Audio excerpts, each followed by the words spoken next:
everyone and welcome back to another video. I hope you guys are all having a fantastic day, and if you're not, hopefully this video can take your mind off things for a little while.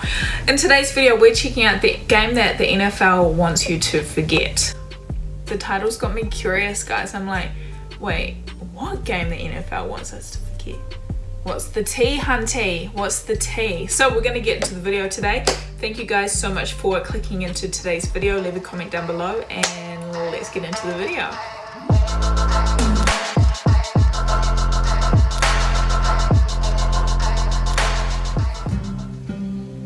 And it's getting ugly here in Cleveland. The fans got to stop throwing crap. We just saw a guy get hit in the head and he's down, split his head wide open. The fans have got to control themselves. People are getting hurt.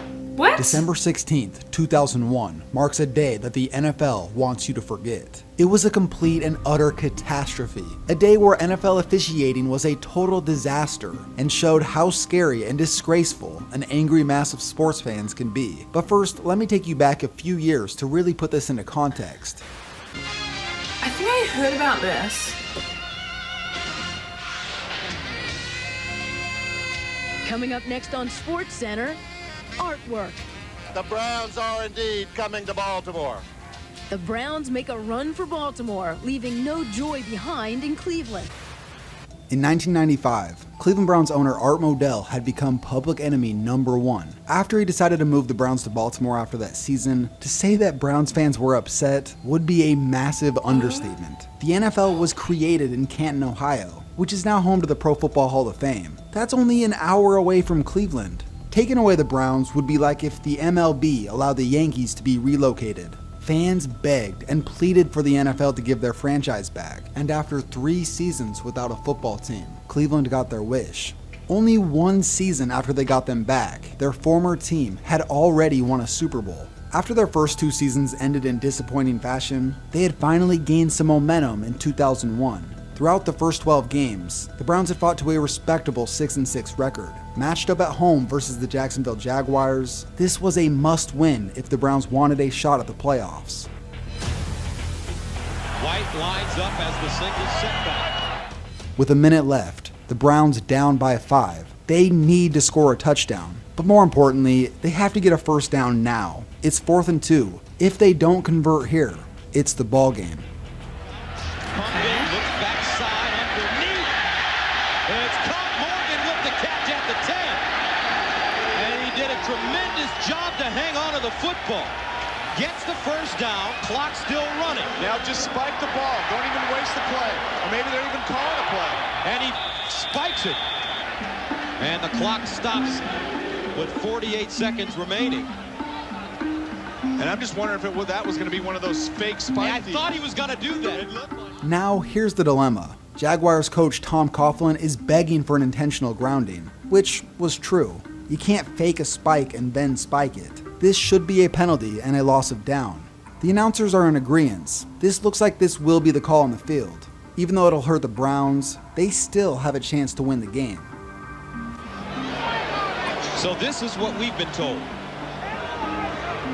That the replay officials on the previous play, the 4th down play, they tried to buzz the referees on the field, and they wanted the ref to take a look at where the ball was on the Quincy Morgan reception to review it.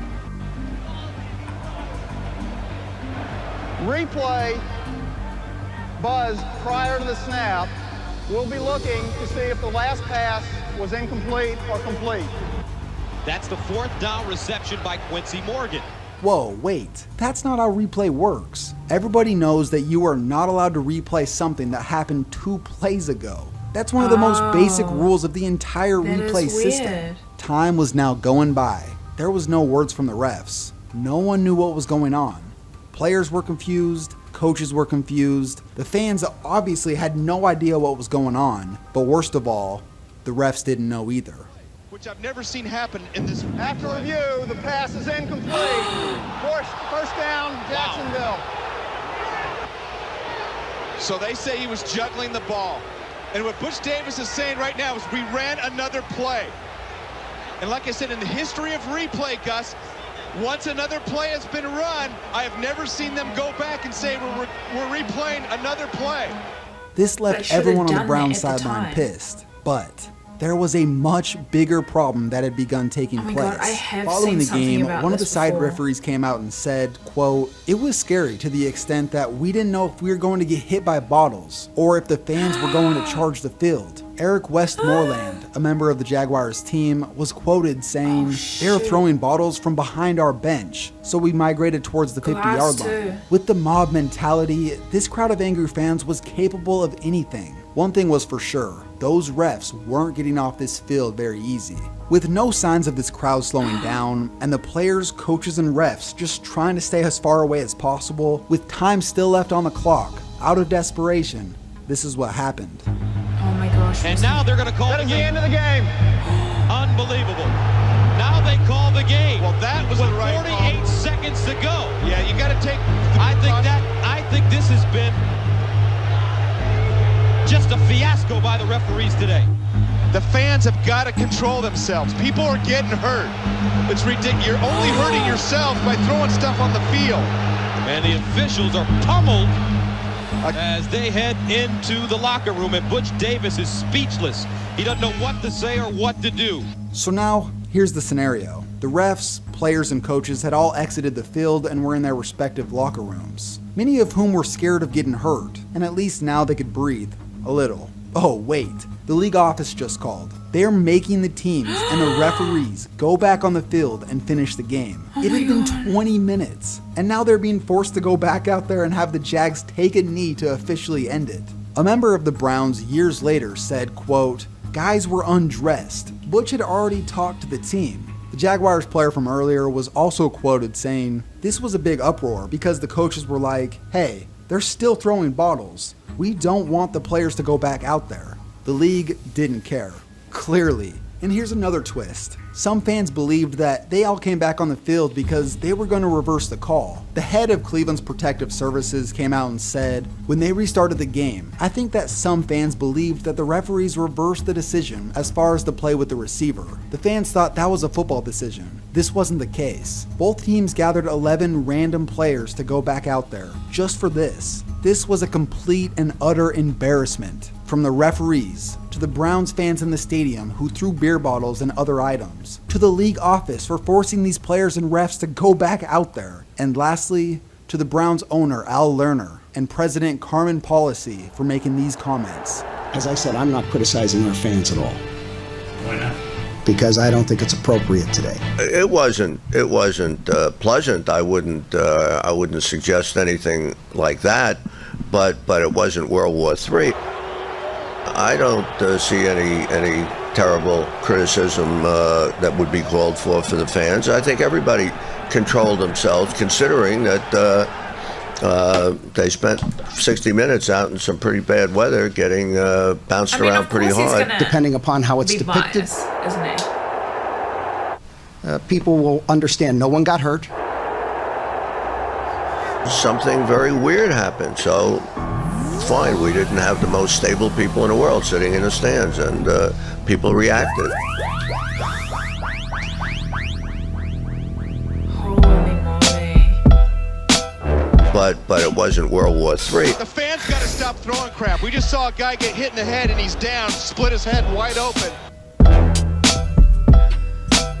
Wow, okay, so I had heard about this before, but first of all, who are these refs, man? That's the mob mentality though, eh? Like when everyone's got so many emotions up in the air and everyone around you is feeling the same thing, and then everyone starts doing something like throwing bottles and stuff, and then people are angry so they just keep doing it. But stupid. That's so... People just get into the mob mentality, and just start attacking, and it's like, stop. Like, yes, you were really upset, and yes, that was just horrible refing, awful refing on so many different levels, but like, don't throw bottles at people in the field when they're like, you know, like trying to get back inside and protect themselves. What if someone got seriously injured? You know, what if someone threw a bottle and it landed on someone's head and they died? You know, I don't know how possible that is, but you know what I mean? Or like if there was a child in the audience. on the crowd and someone threw a beer bottle and it didn't quite get to the field and it hit the child's head, you know. But obviously at the time they're not really thinking about that, but it's like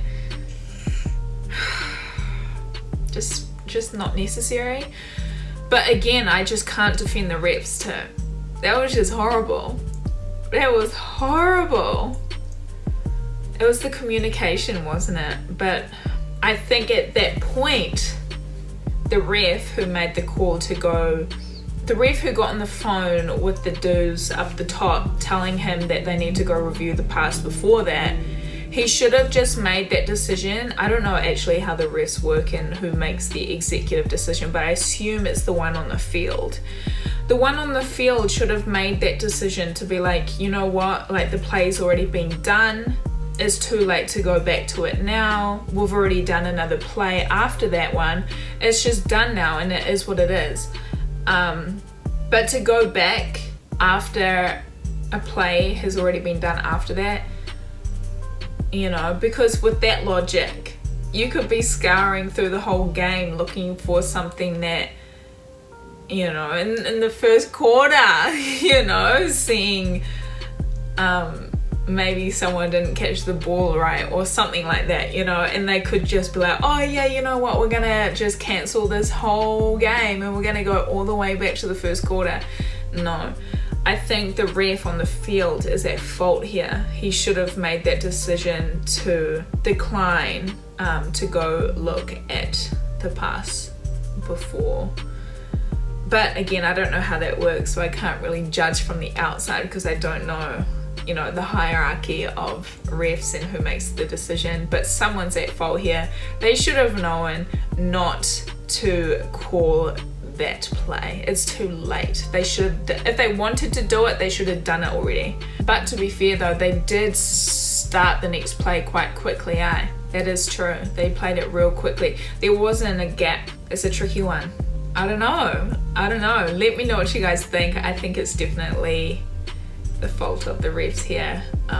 But obviously I'm not defending the crowd because that's also equally irresponsible. It reminds me of the what's it called, the basketball one was it in Detroit? Yes, it was. I just googled it again, but I've actually reacted to that video before on this channel a while ago. But it was the Pacers versus Pistons. Yes, it's called Malice in the Palace. And it kind of reminds me of that, a situation like that. And I think I had the same reaction. It was like, you know, calm down, because so many people do stupid stuff in the moment and it can really F up your life because people just let their emotions run wild in the moment. But in that moment, your life can completely change because you could seriously injure someone or kill someone.